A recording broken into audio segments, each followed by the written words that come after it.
بسم اللہ الرحمن الرحیم رب اشرح لی صدری ویسر لی امری واحلل عقدۃ من لسانی یفقہوا قولی صدق اللہ العظیم۔ عزیز پاکستانی السلام علیکم۔ شہر اقتدار کا موسم شدید سرد ہے مگر سیاسی حالات انتہائی گرم ہے۔ 9 اپریل 2022 کی آدھی رات کو جب پاکستان کی اعلیٰ عدلیہ کو کھولا گیا تب سے پاکستانی عدلیہ اور ریاست پاکستان پر ایک اندھیری اور گھٹا ٹوپ رات کا موسم جاری ہے۔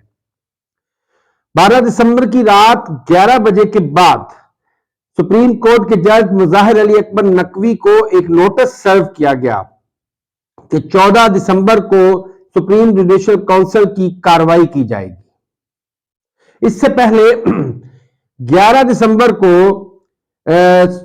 جسٹس مظاہر کی وہ اپلیکیشن جو 25 دن پہلے جمع کرائی گئی تھی اور آئین کی روح سے اس کو 15 دن کے اندر سماعت کے لیے مقرر کیا جانا تھا، مگر اس آئینی سماعت کو 25 دن کے بعد 15 دسمبر کو سماعت کے لیے مقرر کیا گیا۔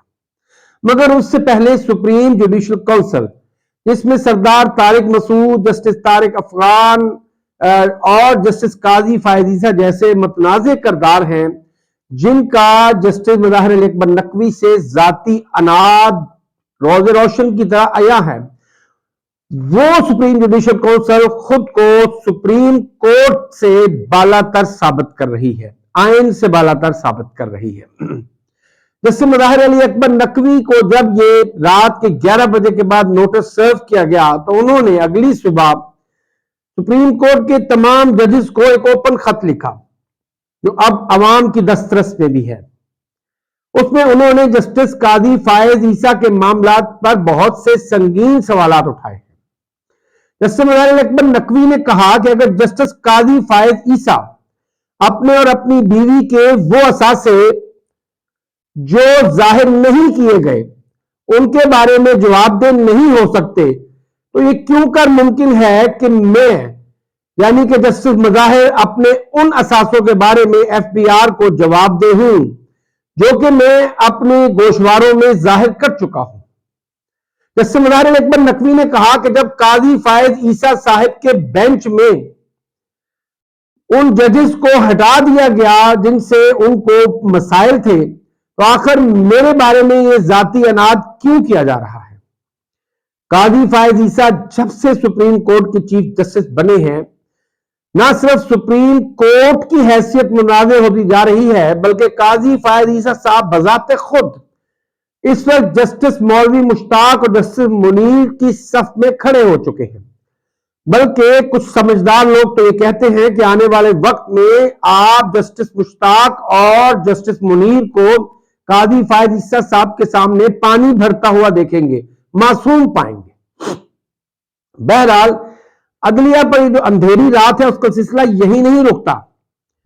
کل رات کے اور وسط میں جسٹس بشیر نے عمران خان کی جو ضمانت جس کی توثیق ہو چکی تھی توشہ خانہ کیس میں اس ضمانت کو خارج کر دیا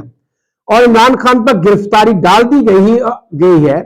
اور اب کی جو تازہ اطلاعات ہے اس کے مطابق توشہ خانہ کیس میں عمران خان کو گرفتار کر لیا گیا ہے۔ اب ان کا آج جسمانی ریمانڈ طلب کیا جائے گا اور اس کے بعد پھر نیب کی ٹیمیں ان سے تفتیش کریں گی۔ بظاہر عمران خان کو کوئی فرق نہیں پڑتا کیونکہ وہ پہلے ہی گرفتار ہیں، پہلے ہی جیل کی سلاخوں کے پیچھے ہیں، مگر اس سے عدلیہ کا گناؤنا کردار اور عدلیہ میں چھپی ہوئی کالی بھیڑوں کے چہروں سے نقاب اٹھتے جا رہے ہیں۔ قوم کو سمجھ آتی جا رہی ہے یا سمجھ آ چکی ہے کہ پچھلے 76 سال سے آئین و قانون کے نام پر پاکستان میں کون سا گندا کھیل کھیلا گیا ہے اور اس کھیل میں کیسے کیسے کردار سامنے آ رہے ہیں۔ وہ لوگ جو عوام کی نظروں میں بڑے مقدم و محترم تھے، وہ ادارے جن کے لیے عوام اپنے دلوں میں تقدیس کے جذبات رکھتے تھے، آج وہ سب برہنہ ہو گئے ہیں، سرے بازار ننگے ہو گئے، الف ننگے ہو گئے ہیں۔ یہی نہیں، کل رات کو 11 بجے پی ٹی آئی کے وکیل سلمان صفدر کی ایک پیٹیشن پر لاہور ہائی کورٹ نے الیکشن کمیشن کا آروز تعیناتی کا جو نوٹیفکیشن تھا جس میں بیوروکریسی سے لوگوں کو آروز کے طور پہ تعینات کیا گیا تھا اس کو معطل کر دیا۔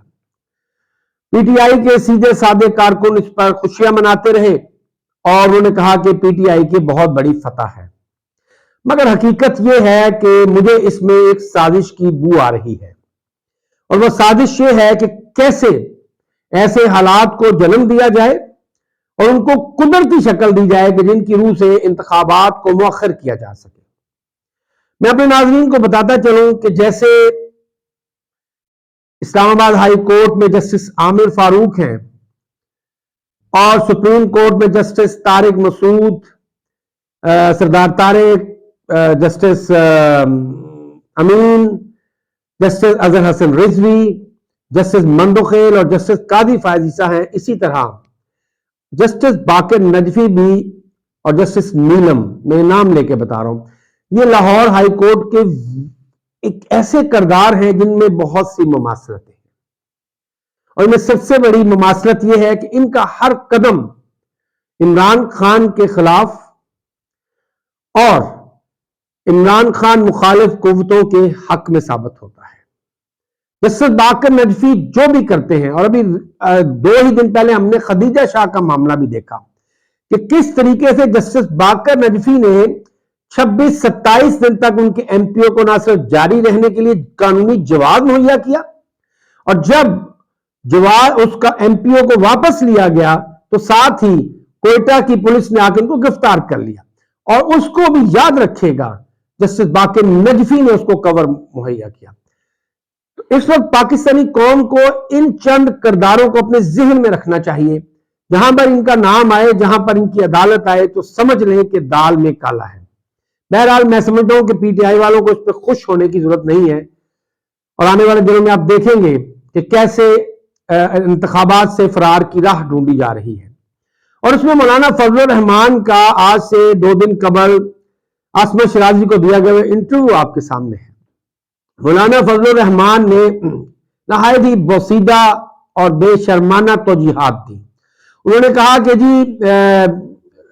ایک نون لیگ کے لیڈر کا ریفرنس دیتے ہوئے کہا کہ ان کے مطابق سوات میں تو 8 فروری کو برف باری ہوگی۔ پھر انہوں نے کہا کہ جی دہشت گردی کے حالات بڑے خراب ہیں۔ انہوں نے کہا جی یہ جو افغانوں کے پاسپورٹ اور شناختی کارڈ درج ہو گئے ان کو بھی دیکھنا چاہیے۔ حیران کن بات ہے کہ جو افغانوں کے شناختی کارڈ ہیں ان کا نہ تو خیبر پختونخوا کی حکومت سے کوئی تعلق ہے اور نہ ہی عمران خان سے، یہ تو نادرا جو کہ ایک انڈیپینڈنٹ ادارہ تھا اس کے ہاتھ میں، اور افغان تو پاکستان میں 1980 سے رہ رہے ہیں، پچھلے 43 سال سے افغان پاکستان میں موجود ہیں، اور تو اور حافظ حمداللہ جیسے جے یو آئی کے سینیٹر بھی بنیادی طور پہ افغان شہری ہیں، اور جو ہمارا نگران وزیر اعظم ہے اعظم ککڑ جو کہ بنیادی طور پہ بوٹ پالشیا ہے، یہ بھی ایک افغان شہری ہے اور ایک سینیٹر بھی ہے۔ ایسے میں افغان شہریوں کو بہانہ بنا کر انتخابات کو مؤخر کرانا انتہائی بے شرمی کی بات ہے۔ مولانا فضل الرحمان کو ظاہر ہے، نظر آ رہا ہے کہ انتخابات میں عوام نے ان کی جو چترول کرنی ہے اور جس طریقے سے شکست اس وقت نوشتہ دیوار بن چکی ہے، اس لیے مولانا فضل الرحمان بھی انتخابات سے بھاگنے کی ہر ممکن کوشش کر رہے ہیں۔ ایسے حالات میں جب کہ عوام کی غالب ترین اکثریت عمران خان کے ساتھ کھڑی ہو گئی ہے اور عمران خان مخالف قوتوں کو آنے والے انتخابات میں شکست واضح طور پہ دکھائی دے رہی ہے، ایسے میں پی ٹی آئی کے ووٹ بینک کو متاثر کرنے کے لیے نت نئے ڈھونگ رچائے جا رہے ہیں۔ ایک ہم عوام پاکستان پارٹی یا پارٹی پاکستان کے نام پہ بھی کوئی ایک رجسٹرڈ پارٹی ہے جس نے پرسوں الیکشن کمیشن سے بلے کا انتخابی نشان مانگ لیا ہے۔ اس سارے کے پیچھے مقصد یہ ہے کہ اگر بلے کا نشان سے پی ٹی آئی کو محروم کر دیا جائے تو بہت سے دیہاتوں دور دراز میں رہنے والے لوگ جو سوشل میڈیا سے وابستہ نہیں ہیں انہیں شاید آخری وقت تک یہ پتہ نہ چل سکے کہ بلے کا نشان اب پی ٹی آئی کے پاس نہیں ہے،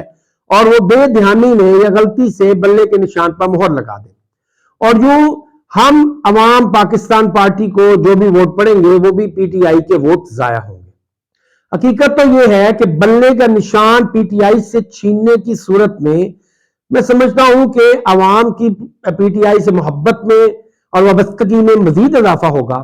اور الیکشن کمیشن اور پاکستان کے دیگر اداروں سے عوام کی جو نفرت ہے جو ان سے عوام کی بیزاری ہے اس میں بھی شدید قسم کا اضافہ ہوگا۔ بہرحال ایسے میں جب انتخابات سے بھاگنے کی کوشش کی جا رہی ہے تو دوسری طرف نگران حکومت بھی اپنے آقاؤں کو یہ ثابت کرنے پر تلی ہوئی ہے کہ ان کو رہنا ہی ان کے آقاؤں کے مفاد میں ہے۔ ایسے میں انوار الحق کاکڑ جیسا بھوت پالشیا اور ایک بے شرم اور خود کو نمایاں کرنے والا انسان ہر روز میڈیا پر آ کر ایک نیا شغل چلاتا ہے۔ پرسوں اس نے کہا کہ وائلنس کا یعنی کہ الفاظ کا استعمال کہتا ہے وائلنس کا استعمال جو ہے وہ ریاست کا حق ہے۔ کوئی جاہل مطلق بدبخت کو یہ بتائے کہ ریاست کے پاس طاقت کے استعمال کا اختیار ہوتا ہے اور وہ ریاست کے دشمنوں اور عوام کے دشمنوں کے خلاف استعمال کرنے کے لیے ہوتا ہے، نہ کہ اپنی عوام کے خلاف استعمال کرنے کے لیے۔ اور کل رات وسیم بادامی کے شو میں اس بدبخت نے ثابت کیا ہے کہ اس وقت ریاست یہودیوں کے اور اسرائیل کے اصل ایجنٹوں کے ہاتھ میں۔ اس خبیث شخص نے یہ کہا ہے کہ قائد اعظم کے فرمان یعنی کہ اسرائیل ایک امریکہ کا ناجائز بچہ ہے اور اسلامی دنیا کی کمر میں ایک چھرے کی طرح گھونپا گیا ہے۔ انہوں نے کہا کہ قائد اعظم کی اس پالیسی کو پارلیمنٹ اور تمام سیاسی پارٹیاں مل کر تبدیل کر سکتی ہیں۔ در حقیقت اس نگران حکومت کو لانے کا مقصد اور عمران خان کو ہٹانے کا مقصد، رجیم چینج سازش کا مقصد، سائفر کا مقصد محض 3 مقاصد تھے، جن میں سے ایک مقصد اسرائیل کو تسلیم کرنا، دوسرا کشمیر کو بھارت کے حق میں سرنڈر کرنا اور تیسرا پاکستان کو ایٹمی طاقت کی صلاحیت سے محروم کرنا ہے۔ اگر پاکستانی قوم نے اپنے شعور کے بند دریچوں کو مت کھولا اور خیبر پختونخوا کی طرح پنجاب کے عوام نے بھی غیرت اور حمیت کا مظاہرہ نہ کیا تو پھر بہت جلد ہماری آنکھوں کے سامنے ہمارے دشمن ان 3 مقاصد کو حاصل کریں گے اور ہم دنیا میں سوائے شرمندگی کے ہمارے پلے کچھ نہیں بچے گا۔ اللہ پاکستان کا اور آپ سب کا حامی ناصر ہو۔ پاکستان زندہ باد، پاکستانی قوم پائندہ باد۔ شکریہ والسلام۔